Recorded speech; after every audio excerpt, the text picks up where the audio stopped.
আসসালামু আলাইকুম। অবিরাম বাংলা সংবাদে সবাইকে স্বাগত জানাচ্ছি আসিফুর রহমান সাগর। শুরুতেই বিআরবি কেবলস সংবাদ শিরোনাম। আন্তর্জাতিক অপরাধ ট্রাইব্যুনালের চিফ প্রসিকিউটর হলেন অ্যাডভোকেট তাজুল ইসলাম। 4 প্রসিকিউটর নিয়োগ, প্রজ্ঞাপন জারি।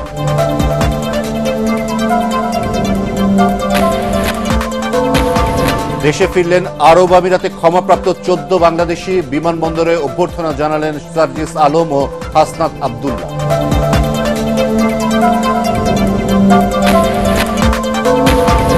তত্ত্বাবধায়ক সরকারের স্থায়ী রূপ ও দ্বিকক্ষ বিশিষ্ট সংসদ ব্যবস্থা প্রণয়ন করতে চায় বিএনপি। দেশে ফিরে বললেন মির্জা ফখরুল।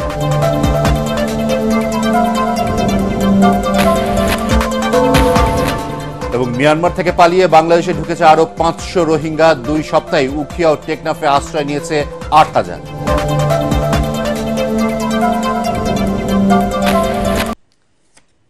শুনছিলেন বিআরবি কেবলসের সংবাদ শিরোনাম, এবার বিস্তারিত।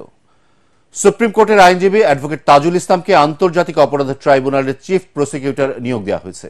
তাকে অ্যাটর্নি জেনারেলের সমমর্যাদায় নিয়োগ দিয়ে প্রজ্ঞাপন জারি করেছে আইন মন্ত্রণালয়। আন্তর্জাতিক অপরাধ ট্রাইব্যুনালের মামলা পরিচালনা করবেন অ্যাডভোকেট তাজুল ইসলাম। এরই মধ্যে আমার বাংলাদেশ এবি পার্টির যুগ্ম আহ্বায়কের পদ থেকে পদত্যাগ করেছেন তিনি। এছাড়াও ট্রাইব্যুনালে আরও 4 আইনজীবীকে প্রসিকিউটর পদে নিয়োগ দেওয়া হয়েছে।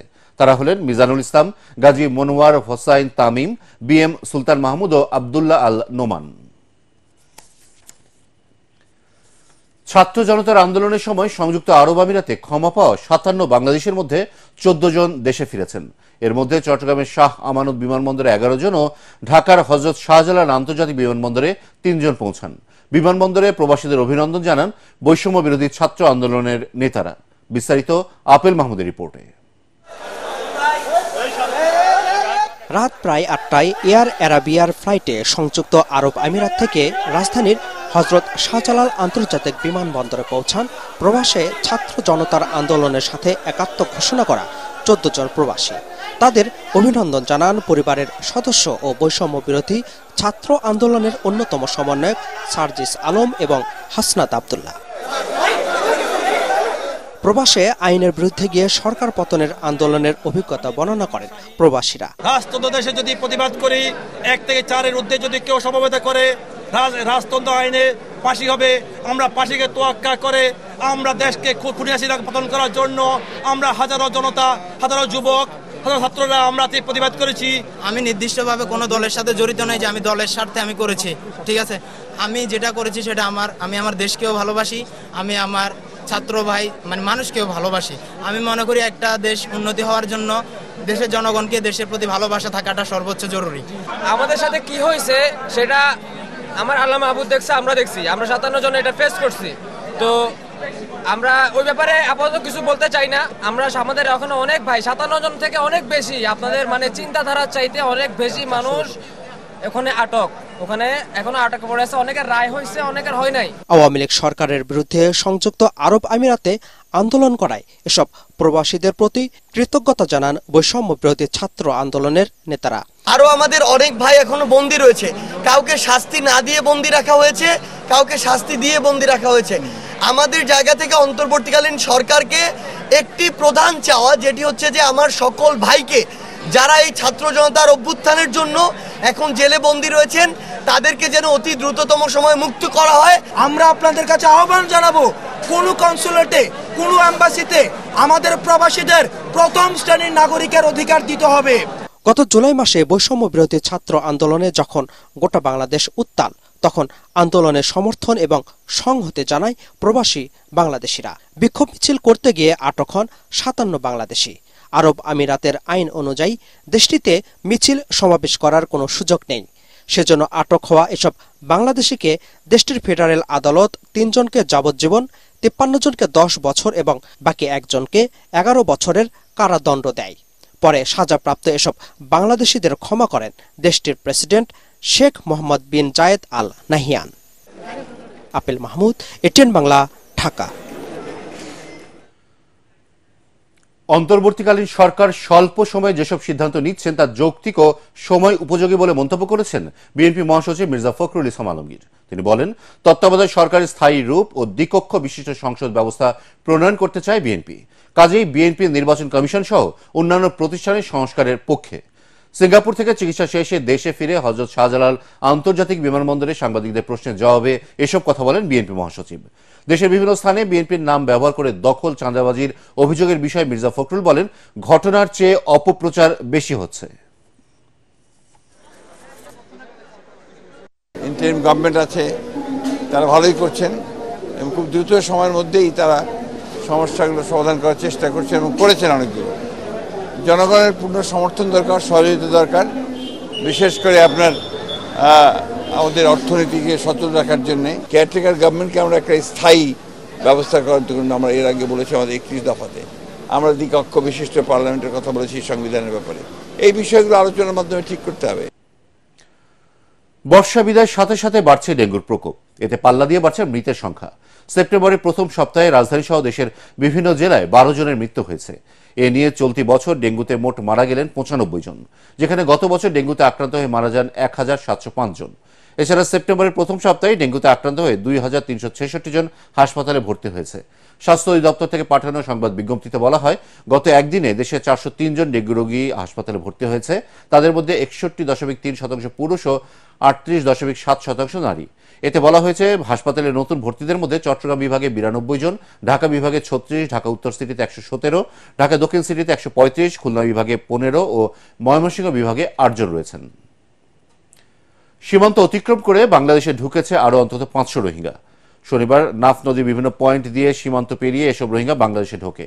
এর আগে শুক্রবার কক্সবাজারের সীমান্ত দিয়ে আসে আরও 2 শতাধিক। গত 2 সপ্তাহে উখিয়া ও টেকনাফ সীমান্ত দিয়ে এসেছে কমপক্ষে 8000 রোহিঙ্গা।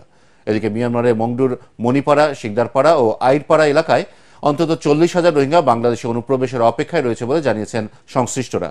পালিয়ে আসা রোহিঙ্গারা জানান, মিয়ানমারের রাখাইন রাজ্যে চলমান সংঘাতের মধ্যে সীমান্তে আইনশৃঙ্খলা রক্ষাকারী বাহিনীর চোখ ফাঁকি দিয়ে তারা বাংলাদেশে ঢুকে উখিয়া, টেকনাফের ক্যাম্পগুলোতে আশ্রয় নিচ্ছেন। ভোগ্যপণ্য কিংবা মুঠোফোনের মতো জরুরি পণ্যের বেলায় উচ্চ হারে শুল্ক কর আরোপ করা হলেও সংসদ সদস্যদের শুল্কমুক্ত সুবিধায় গাড়ি আমদানির সুযোগ দেওয়াকে সম্পূর্ণ অনৈতিক ও বৈষম্যমূলক বলে মনে করছেন সুশীল সমাজের প্রতিনিধিরা। এই সুবিধার অপব্যবহার রোধে কার্যকর পদক্ষেপ ও বৈষম্যমূলক নীতি সংস্কারে কার্যকর ব্যবস্থা নেওয়ার দাবি তাদের। চট্টগ্রাম থেকে আরো জানাচ্ছেন সৈয়দ তামিম মাহমুদ। শুল্কমুক্ত সুবিধায় গাড়ি আনার সুযোগ দেওয়া শুরু হয় এরশাদ সরকারের আমলে। পরবর্তী সময়ে বিএনপি ও আওয়ামী লীগ ক্ষমতায় আসলেও বন্ধ হয়নি এই সুবিধা। 1991 থেকে 2006 সাল পর্যন্ত সংসদ সদস্যরা শুল্কমুক্ত সুবিধায় গাড়ি আমদানি করেন 787টি। কাস্টমস থেকে পাওয়া তথ্যে দেখা যায় 2009 থেকে 2023 সাল পর্যন্ত শুল্কমুক্ত সুবিধায় আনা হয়েছে অন্তত 576টি গাড়ি। এসব গাড়ি থেকে সংসদ সদস্যরা শুল্ক ছাড় পেয়েছেন প্রায় 3,500 কোটি টাকা। সবশেষ দ্বাদশ সংসদ নির্বাচনের পর 51 জন সংসদ সদস্য শুল্কমুক্ত সুবিধায় গাড়ি আমদানির উদ্যোগ নিয়ে খুলেছিলেন ঋণপত্র, যার মধ্যে 10 জনের গাড়ি এরই মধ্যে দেশে এসে পৌঁছালো তা খালাস করতে সমর্থ হন 6 জন। এদের মধ্যে সবচেয়ে দামি গাড়িটি এনেছেন সৈয়দ সায়েদুল হক, যার বাজার মূল্য 12 কোটি টাকা।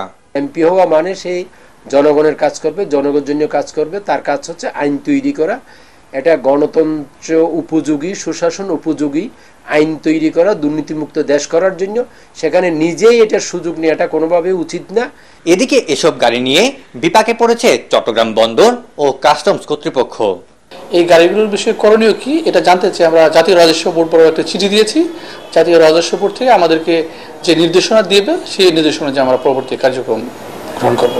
সম্প্রতি এনবিআর থেকে একটা সিদ্ধান্ত হয়েছে এ সকল গাড়িগুলা নিলামে বিক্রি হবে। তো সেই হিসেবে চট্টগ্রাম বন্দর থেকে আমরা যা যা আমাদের নির্দেশনা অনুযায়ী সাপোর্ট দিতে হয় সেটা আমরা করে যাব। এদিকে এসব গাড়ি ফেলে না রেখে সহজ শর্তে বিক্রির কথা বলছেন গাড়ি আমদানিকারকরা। সৈয়দ তামিম মাহমুদ, এটিএন বাংলা, চট্টগ্রাম। বাসন্ডা নদীর ভাঙনে বিলীনের পথে ঝালকাঠি পৌরসভার পশ্চিমের জনপদ। নদীতে বিলীন হয়েছে সড়কের অর্ধেক, হুমকির মুখে বসত বাড়ি সহ নানা স্থাপনা। এদিকে ভাঙন রোধে আন্দোলন কর্মসূচির ঘোষণা দিয়েছেন এলাকাবাসী। ঝালকাঠি প্রতিনিধি HM নাসির উদ্দিনের পাঠানো তথ্যচিত্রে আরো জানাচ্ছেন জাহিদুল আলম। ঝালকাঠির বাসন্দা নদীর ভাঙনের কবলে পড়েছে পৌরসভার 6 ও 7 নম্বর ওয়ার্ডের প্রায় 5 কিলোমিটার সড়ক। এতে ভোগান্তিতে পড়েছেন খালপাড়ের 4 শতাধিক পরিবার। হুমকির মুখে মিল মসজিদ সহ নানা স্থাপনা। মূল শহর থেকে পৌরসভার এই 2 ওয়ার্ডকে বিচ্ছিন্ন করেছে বাসন্ডা নদী।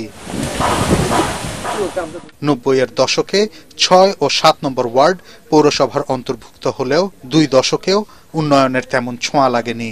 এখানকার খেয়াঘাটটিও বাসন্ডা নদীতে বিলীন হওয়ার ঝুঁকিতে রয়েছে। নামাজ পড়তে যাইতে পারতেছে না মসজিদে, তারাও পড়ে যায়। অনেকে তো এখন মসজিদে যায় না, তারা ঘরে বসে নামাজ পড়ে। এইটা দেখলে আসলেই দুঃখজনক। আমরা কোথায় আছি? 200 ফ্যামিলির কোনো জায়গা থেকে একটা অ্যাম্বুলেন্স ঢোকার জায়গা নাই। রোগী অসুস্থ হয়, সেই সময় আমরা রোগীকে নিয়ে যেতে পারি না, ঠিক টাইমে পৌঁছে দিতে পারি না। আমাদের একটাই দাবি, আমাদের এই ভাঙন থেকে আমাদের প্রতিরোধ করা। ভাঙন রোধের দাবিতে সম্প্রতি সংবাদ সম্মেলন করে এলাকাবাসী। দাবি বাস্তবায়ন না হলে নৌ সড়ক পথ অবরোধ সহ কঠোর কর্মসূচি দেওয়ার কথা জানান তারা। বাসন্ডা নদীর পশ্চিম পার স্থায়ী ভেড়িবাঁধ নির্মাণ করতে হবে এবং ভেড়িবাঁধ এবং রাস্তা নির্মাণ করে দিতে হবে।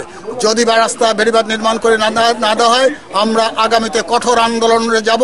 এদিকে নদীর ভাঙন রোধে জরুরি ভিত্তিতে কিছু অংশে কাজ করার জন্য প্রস্তাব পাঠানো হয়েছে বলে জানান পানি উন্নয়ন বিভাগের নির্বাহী প্রকৌশলী। অতিরিক্ত ভালনারেবল যে স্থানটা রয়েছে সেখানে আমরা জরুরি ভিত্তিতে কাজ বাস্তবায়নের জন্য প্রস্তাবনা প্রেরণ করে কাজ বাস্তবায়নের চেষ্টা করব। আর পরবর্তীতে পুরো অংশে কাজ করার জন্য আগামী অর্থ বছরে বাজেটে আমরা বরাদ্দ চাবো, বরাদ্দ প্রার্থী সাপেক্ষে কাজ বাস্তবায়ন করা হবে। এলাকাবাসীর অভিযোগ, পৌর এলাকার নাগরিক হিসেবে ট্যাক্স ও খাজনা দিলেও কোনো সুবিধাই পাচ্ছেন না তারা। একই সাথে এলাকায় নতুন সড়ক নির্মাণের দাবি তাদের। Bureau report, ATN Bangla. শেষ করার আগে বিআরবি কেবলসের সংবাদ শিরোনাম আরো একবার। আন্তর্জাতিক অপরাধ ট্রাইব্যুনালের চিফ প্রসিকিউটর হলেন অ্যাডভোকেট তাজুল ইসলাম। 4 প্রসিকিউটর নিয়োগ, প্রজ্ঞাপন জারি।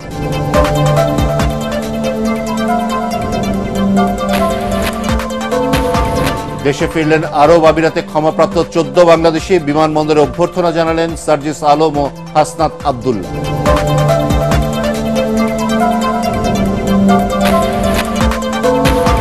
তত্ত্বাবধায়ক সরকারের স্থায়ী রূপ ও দ্বিকক্ষ বিশিষ্ট সংসদ ব্যবস্থা প্রণয়ন করতে চায় বিএনপি। দেশে ফিরে বললেন মির্জা ফখরুল।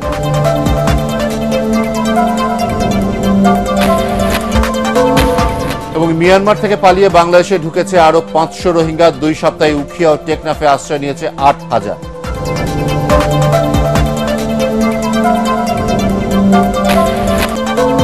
পরবর্তী সংবাদ দেখার আমন্ত্রণ জানিয়ে এখনকার মতো শেষ করছি। এটিএন বাংলা সংবাদ ইউটিউবে দেখতে ব্রাউজ করুন youtube/ATN Bangla News।